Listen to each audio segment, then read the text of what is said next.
6 सितंबर को तेलंगाना वक्फ बोर्ड की special board का मीटिंग यहाँ पर हम बुला के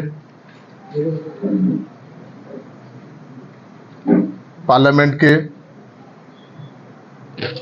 वक्फ अमेंडमेंट बिल 2024 के ऊपर हम डिस्कस करके 26 तारीख को 6 सितंबर को तेलंगाना वक्फ बोर्ड के जानिब से उस बिल की मुखालिफत में हम एक क्लास बाय क्लास हम जो 40 क्लासेस वो लोग जो अमेंडमेंट में रख के वक्फ बोर्ड पे जो तरमीमी बिल लाए उसके ऊपर हम इन डिटेल में डिस्कस करके उस दिन एक यूनानिमसली सभी बोर्ड के मेंबर्स का मुत्तफ़िक़ा तौर पर हम उसको रिजेक्ट करने का और हम एक रेजोल्यूशन हम पास किए थे। और उसी दिन उस बोर्ड मीटिंग में हम ये फैसला किए थे कि हम तेलंगाना वक्फ बोर्ड की जानिब से जो parliamentary joint working committee on Waqf amendment bill 2024 को हम एक रिक्वेस्ट भेजेंगे जिसमें तेलंगाना वक्फ बोर्ड अपना व्यू सजेशंस हम कमेटी के सामने हम आके रखना चाह रहे हैं। वो डिसाइड हुआ था, उसके मुताबिक हमने जॉइंट वर्किंग कमेटी को एक मेल के ज़रिए रिक्वेस्ट भेजा था और उसको लोग एक्सेप्ट करते हुए हमको 6 सितंबर को हमको 2:30 बजे का टाइम दिए थे जॉइंट वर्किंग कमेटी को पार्लियामेंट हाउस में। उस 6 बोर्ड के उन लोग के जब हमको परमिशन मिला आने का, हम मेंबर्स के लिए भी उनको रिक्वेस्ट भेजे थे कि तमाम बोर्ड मेंबर्स के लिए, लेकिन उन्होंने 10 मेंबर्स को अलाउ नहीं करते हुए हमको 7 का परमिशन दिए थे। फिर उसके बाद फिर हम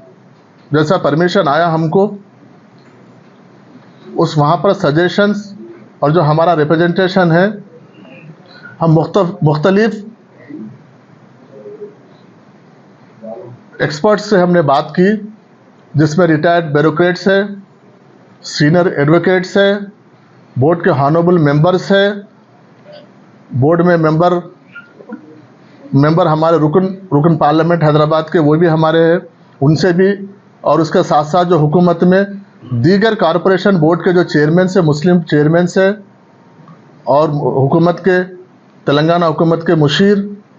और प्रिंसिपल सेक्रेटरी, इन सब को हमने वक्फ बोर्ड में बुला के इस ड्राफ्ट के ऊपर हम तफसील से हम डिस्कशन करके एक हम ड्राफ्ट जो वहाँ पर तेलंगाना की जानिब से वक्फ बोर्ड की जानिब से जो प्रेजेंट करना था हम वो उसको एक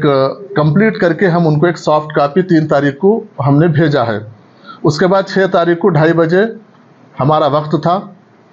हमारा 9 आदमी का डेलीगेशन था। वो डेलीगेशन को उन्होंने बुलाया, 6 के दिन हम 2:30 बजे वहाँ पर गए, जिसमें 31 जॉइंट वर्किंग कमेटी के जो 31 मेंबर्स है, मेंबर ऑफ पार्लियामेंट के जो कमेटी है उसमें हम गए। अल्हम्दुलिल्लाह 2 घंटे बड़ी तफसील से हमारा रिप्रेजेंटेशन वहाँ पर रहा। हम उनको तहरीरी तौर पर भी हमारा रिप्रेजेंटेशन हमने दिया है और एक फिज़िकली भी वहाँ पर हमने हार्ड कॉपी भी हम पूरी कमेटी की पूरे डेलीगेशन की जानिब से चेयरमैन को और मेंबरान को हम एक सबमिट किए हैं, जिसमें बहुत सारे इशू पे बहुत इन डिटेल में, क्योंकि जॉइंट वर्किंग कमेटी के कुछ रूल्स है, कुछ डायरेक्शंस है, उसके बिना पर, क्योंकि अगर हम उनके रूल्स को वायलेट के जैसा होता है, इसलिए हम वहाँ पर जो उनसे हमारी जो गुफ्तगू हुई है, जो उनसे हमारा जो इंटरेक्शन हुआ है, क्वेश्चन आंसर्स हुए हैं, वो भी तफसीली प्रिपेयर होके आए थे और हम भी उनका तफसीली हमको उनसे हमारी आर्गूमेंट्स हुए, उनसे हमारे सजेशंस, ओरल सजेशंस दिए, हमारे ऑब्जेक्शंस उनके सामने हमने रेज की। उसके ऊपर उन्होंने एक इत्मीनान का इजहार किया कि तेलंगाना के वक्फ बोर्ड ने एक क्लियर एक्सरसाइज करके हमारे सामने आया है और हम जिसको हम 4 लोग वहाँ पर 5 लोग हम लोग प्रेजेंट किए हैं,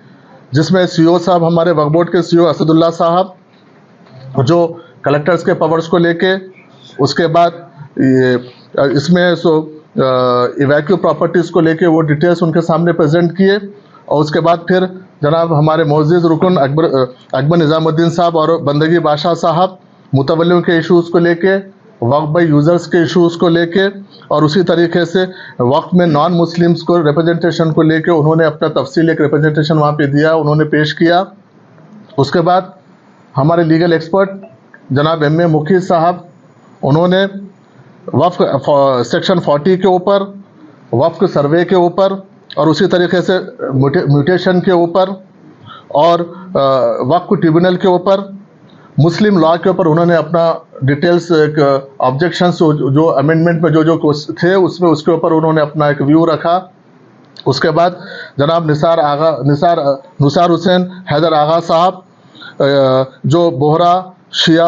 और आगा खानी जो कम्युनिटीज़ है उनका रिप्रेजेंटेशन को लेके और वुमेन रिप्रेजेंटेशन को लेके उन्होंने उसके ऊपर बात रखी। उसके बाद फाइनली मैं बैसियत चेयरमैन वक्फ बोर्ड के जो सीईओ के पावर्स है और नॉन मुस्लिम मेंबर्स को इंक्लूड करने का है उसमें, और उसके साथ साथ नॉन मुस्लिम सीईओज़ के लेके और वक्फ बोर्ड को ऑटोनमस हटा के वक्फ बोर्ड को अपॉइंट करने का जो है उसके ऊपर हमने कम्प्लीटली उनके ऊपर रोशनी डाली है और हमारे ऑब्जेक्शंस उनके सामने हमने रेज़ किए हैं। और अल्हम्दुलिल्लाह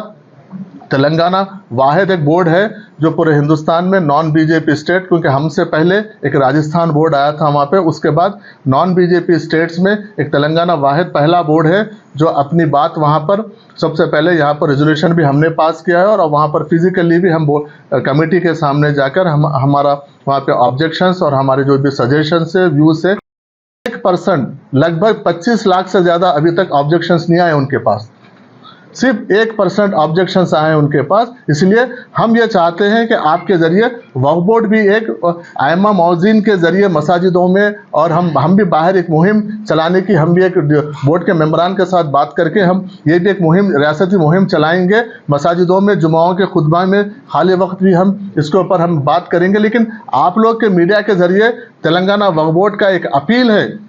कि आप लोग जो उनका ईमेल आईडी है, जो स्कैन बारकोड है, उसके ऊपर स्कैन करके अपने ऑब्जेक्शंस, अपने सजेशंस उनको भेजिए। इस बिल के खिलाफ अगर आवाज़ उठाइए, अगर ये बिल अगर कहीं ना कहीं अमेंड होता है, अगर बिल अगर पास होता है तो वक्फ के जायदादें तकरीबन ख़त्म हो जाएंगे, क्योंकि वक्फ किसी की ज़ाती प्रॉपर्टी नहीं है। जितना वक्फ बोर्ड की जिम्मेदारी है, वक्फ बोर्ड इसका निगरानकार है, वक्फ बोर्ड की जितनी जिम्मेदारी है तमाम मुसलमानों की भी उतनी जिम्मेदारी है, कौम की जिम्मेदारी है कि इसके बेदार हो और इसके लिए एक मुहिम चलाए, सब लोग को बाहर आए, तभी जाके वक्फ बोर्ड ये वक्फ अमेंडमेंट बिल कि इसको रोक सकते हैं, वक्फ की जायदादों की हम हिफाजत कर सकते हैं। इसलिए मैं फिर एक बार तमाम मेंबरान का और आप तमाम लोगों का शुक्रिया अदा करता हूं कि इस अब तक के इस मुहिम में, वक्फ बोर्ड की जो इस अब तक की इस पहल में, इस मुहिम में आप तमाम लोगों ने हमारा साथ दिया, और उम्मीद है कि इसको बचाने में और वक्फ बोर्ड को बचाने में और इस बिल को नाकाम करने में आप तमाम लोग एकजुट होकर बाहर आएंगे। मैं तमाम सियासी पार्टियों, सियासी जमातों के, मुस्लिम कायदीनों से, सोशल ऑर्गेनाइजेशन से और रिलीजियस ऑर्गेनाइजेशन से, ब्यूरोक्रेट से, जो रिटायर ब्यूरोक्रेट से, जो अभी मौजूदा ब्यूरोक्रेट से, और मैं वकला से, चाहे हाई कोर्ट के हो या सुप्रीम कोर्ट के हो, नौजवानों से, उलमाओं से, मसाजिदों के आइम्मा मौज़ूनों से, और मैं दरगाह के मुतवल्लियों से और सज्जादगान से मैं गुजारिश करता हूं कि इसको एक बहुत एक अहम फरीज़ा समझ के, आज के सबसे अहम चीज़ यही है, जैसे एनआरसी हम सब लोग ने मिलकर इसको नाकाम किया है, इसी तरीके से आज वक्फ अमेंडमेंट बिल 2024 को भी नाकाम करना हम सब की जिम्मेदारी है। अपने अपने लोकल पॉलिटिकल पार्टीज़ को, पॉलिटिकल जो पार्लियामेंट के नुमाइंदे हैं, उनके ऊपर प्रेशर बिल्ड कीजिए। बिल की हकीकत क्या है, क्योंकि वक्फ बिल जो आज पार्लियामेंट में आया, सिर्फ ये गैर तरीके से प्रोपोगंडा, गलत तरीके से सामने रख के इसको लाने की कोशिश कर रहे हैं, लेकिन हकीकत क्या है, वक्फ के माने क्या है, वक्फ क्यों किया जाता है, एक बार वक्फ करने के बाद उसकी क्या अहमियत रहती है, ये हम लोगों को बताने की ज़रूरत है। बताएंगे तो यकीनन वो हम लोग जिस तरीके से हमने JWC में बात किया है, यकीनन वो लोग कन्विंस हुए हैं, उनको भी बहुत सारी चीज़ें पता नहीं थी,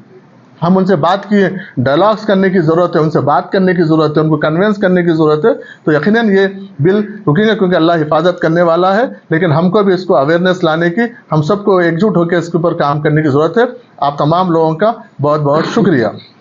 नहीं, इसके ऊपर वक्फ बोर्ड के मेंबरों से अनकरीब बात करके आगे का जो है हमारा 2-3 प्रोग्राम्स है, और सबसे पहले हम अभी अगले इंशाल्लाह बोर्ड मेंबर से बात करके अगले जुमा में हम आयमा मौज़न के ज़रिए एक अपील करेंगे कि आप आइए और ज़्यादा से ज़्यादा एजुकेशन इंस्टीट्यूशंस में जाने की, मुस्लिम एजुकेशन इंस्टीट्यूशंस में जाके जो भी हर आदमी आज मोबाइल यूज़ कर रहा है तो उसको स्कैन करके उसको भेजना, जो लोग पढ़े लिखे हैं उनको मेल करके भेजना है। इसका अपन इसमें अपना एहतजाज या अपना सजेशंस, अपना ऑब्जेक्शंस उसमें अगर हम जितना ज़्यादा हो सके, अभी वही जैसा मैं बताया कि 25 करोड़ की आबादी में सिर्फ हम करीब 25 लाख से ज़्यादा अभी तक हम नहीं भेज सके। तो कहीं ना कहीं हम सबको इसके ऊपर अवेयर होने की ज़रूरत है। इसको एक सोशल मीडिया में एक मुहिम चलाने की ज़रूरत है। उसके लिए आप मीडिया वाले बहुत बड़ा इसका जरिया बन सकते हैं कि आप तमाम लोगों से अपील है कि इसमें थोड़ा सा अवेयरनेस आने की जरूरत है। में क्या है, हम लोग भी उनको बात करके उनको इत्मीनान दिलाने की और उनको हम कन्वेंस करने की कोशिश की है। अल्हम्दुलिल्लाह वो लोग कन्वेंस हुए। और सबसे अच्छी बात ये है कि बीजेपी के मेंबरान के जानिब से ये कहा गया, जो कमेटी में मेंबर्स है, कि अब तक के जो जेपीसी में, जेडब्ल्यूसी में जितने रिप्रेजेंटेशन हिंदुस्तान से हमको वसूल हुए हैं उसमें one of the best representation Telangana का था, ये हमको मिला। इसके लिए मैं सबसे पहले आप तमाम लोगों के ज़रिए हमारे तमाम मोअज़्ज़िज़ वक्फ बोर्ड के मेंबरान को, ख़ासतौर पर पार्लियामेंट एमपी मेंबर साहब को और तमाम मेंबरान को, उसके साथ साथ सीनियर रिटायर ब्यूरोक्रेट्स को, सीनियर एडवोकेट्स को, और जो भी हमारे रिलीजियस ऑर्गेनाइजेशन है।